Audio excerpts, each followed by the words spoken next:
We have a habit of looking at humanity and sorting people into rigid, color-coded boxes. White, black, Asian. Biology follows a different logic. The pigment in our skin is a flexible piece of survival technology.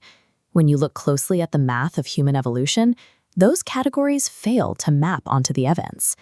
To understand that math, we start at the baseline. 200,000 years ago, every human lived right here, in the East African savanna. The environment presented a constant daily threat: intense ultraviolet, or UV radiation. In large doses, this radiation breaks apart cellular DNA and destroys folate, a nutrient the body needs for healthy development. To block that radiation, early humans relied on a biological shield called melanin. This pigment absorbs incoming UV rays before they can cause damage. Because the equatorial sun was so relentless, high levels of melanin were a requirement for life.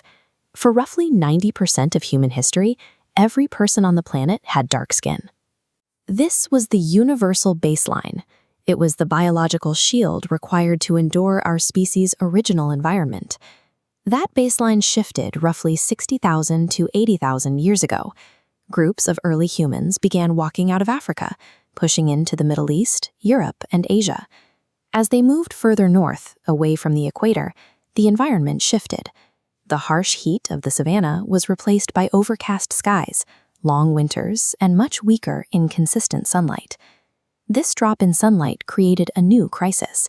The human body requires a small amount of UV radiation to synthesize vitamin D, the nutrient that keeps our bones dense and our immune systems functioning. The dense melanin shield that saved early humans in Africa was now blocking out the weak northern sun, starving the body of vitamin D. The adaptation that allowed humanity to thrive at the equator became a liability in the north. The human body had to recalibrate. Evolution must balance blocking UV to protect DNA while letting enough in to produce vitamin D. Think of melanin like a tinted window. If you move a dark window from a glaring desert to a dimly lit room, you must reduce the tint. That is exactly what happened to early humans in northern latitudes.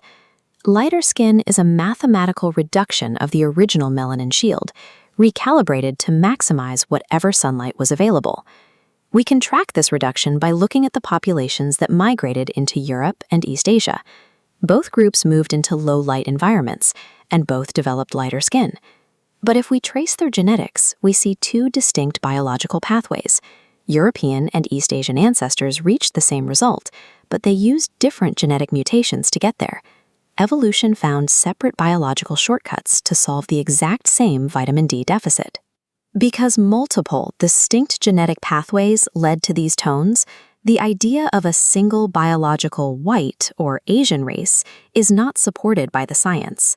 Humans settled in hundreds of different environments, each with a slightly different level of ultraviolet exposure. In response, evolution produced thousands of distinct skin shades. Indigenous populations evolved unique tones perfectly tuned to their regional weather patterns, developing outside the broad categories we use today. This map visualizes skin color as it exists in nature, a continuous gradient tracking latitude. There are no borders and no neat boxes, just a seamless blend of color. The color of your skin is a biological record of where your ancestors lived and the specific weather they survived. Looking at someone with a different skin tone means you are looking at a different version of the exact same survival strategy. It is the proof of our shared origin.